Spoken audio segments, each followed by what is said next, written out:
Assalamualaikum warahmatullahi wabarakatuh. Bagaimana kabarnya hari ini sahabat kelas 4? Semoga kita semua dalam keadaan sehat walafiat. Di video sebelumnya kita sudah belajar tentang gaya magnet. Nah, yang belum melihat bisa klik di pojokan. Hari ini kita akan belajar tentang gaya gravitasi dan gaya gesek. Sebelum kita mulai belajar, marilah kita berdoa menurut agama dan keyakinan masing-masing. Berdoa disilahkan. Selesai.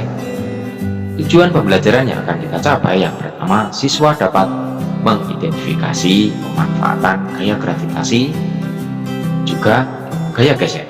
Tentunya tujuan pembelajaran ini bisa kita capai jika memperhatikan dengan sungguh-sungguh. Selanjutnya, mengerjakan soal latihan yang ada di kolom deskripsi dari video ini. Baiklah, simak baik-baik sebagai berikut ya videonya. Perhati gambar berikut ini. Apa yang terjadi setelah uang logam dilempar ke atas? Mengapa hal itu terjadi? Bagaimana seandainya uang logam diganti bola, pensil, penghapus, dan kapas? Nah, uang logam dan benda apapun yang kamu lemparkan ke atas akan kembali lagi ke bumi karena adanya gravitasi. Gaya gravitasi adalah gaya yang disebabkan oleh gaya tarik yang dihasilkan oleh bumi. Gaya gravitasi ini akan menyebabkan semua benda yang berada di permukaan bumi selalu tertarik menuju bumi. Nah, berikut ini gambar apel yang jatuh karena adanya gaya gravitasi. Nah, manfaat gaya gravitasi bisa menahan benda-benda dan manusia tetap berada di permukaan bumi. Nah, manfaat gaya gravitasi di bidang olahraga. Pertama, ada terjun payung ya, ada para layang, kemudian ada bungee jumping, kemudian ada lompat indah ya ini ya. Amati gambar berikut. Yang pertama, ini seorang anak laki-laki waktu lomba peringatan HUT RI ini ya. Menangkap apa kira-kira? Ya, menangkap belut. Kemudian yang kedua, seorang laki-laki yang memegang kayu. Nah, kira-kira mudah mana menangkap belut dengan memegang kayu? Ya, tepat. Tentu saja mudah mengangkat kayu. Mengapa bisa demikian? Cari tahu jawabannya sebagai berikut ya. Semakin licin permukaan suatu benda, semakin sulit benda tersebut untuk dipegang. Sebaliknya, benda yang mempunyai permukaan kasar semakin mudah dipegang. Nah, karena belut itu licin sehingga susah untuk kita pegang. Kemudian karena kayu itu tadi lebih kasar sehingga mudah kita angkat atau kita pegang. Kekasaran dan kelicinan permukaan benda memengaruhi nilai gaya gesek yang dihasilkan.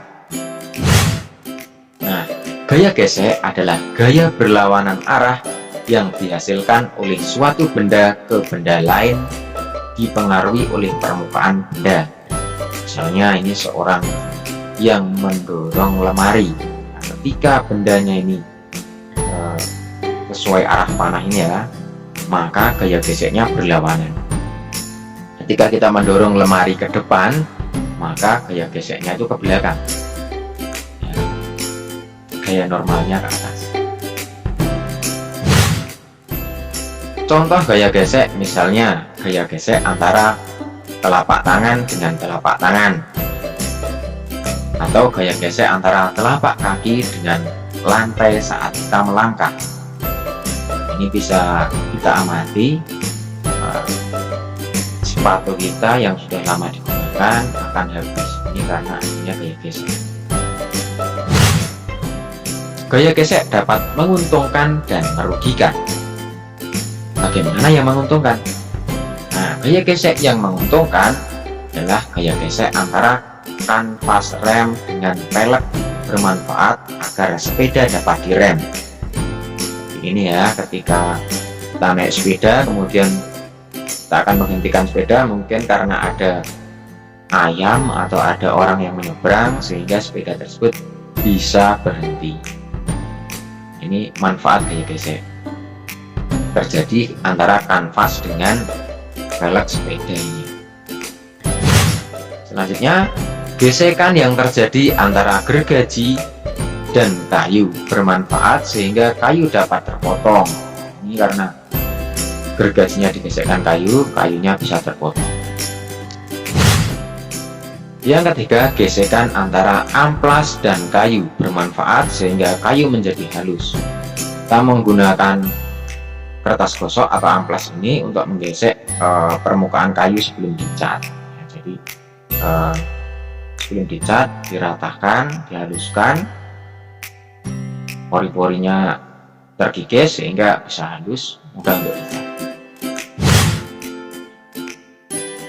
Gaya gesek yang merugikan.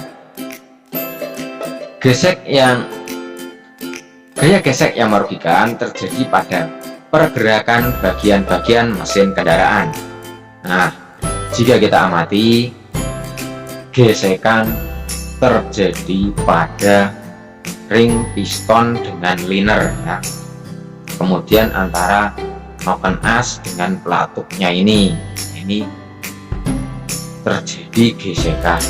Untuk meminimalisir gesekan pada sepeda motor itu diberi oli mesin.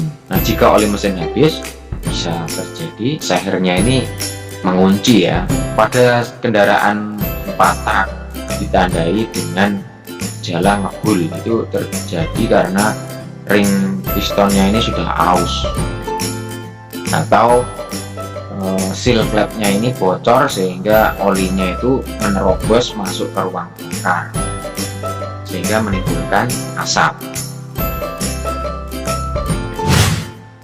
Selanjutnya, gesekan antara ban dan permukaan jalan merugikan karena ban lama-lama akan tipis. Jika kita amati, ban sepeda motor yang kita gunakan dalam waktu lama akan habis ya. Ini pada waktu hujan kita mengerem, kita bisa tergelincir.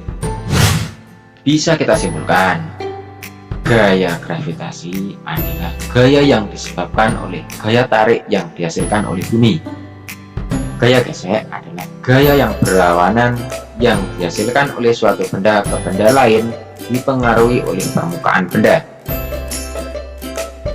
Dan sahabat kelas 4 kegiatan pembelajaran pada hari ini. Selanjutnya soal latihan bisa dikerjakan pada kolom deskripsi dari video ini. Mohon maaf bila ada salah kata. Wassalamualaikum warahmatullahi wabarakatuh. Salam literasi.